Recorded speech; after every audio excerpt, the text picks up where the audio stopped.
میتوانم شرورتر باشم، یک قشون گرچه یک نفر باشم، رو به صد نیزه بی سپر باشم.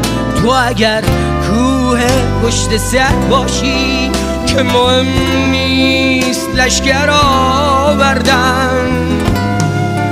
میگذارم که در بزند، سار از آشیانه پر بزند، باغبان هم به من تبر بزند. تو که سازنده تبر باشی، تو نباشی درخت ها زردن.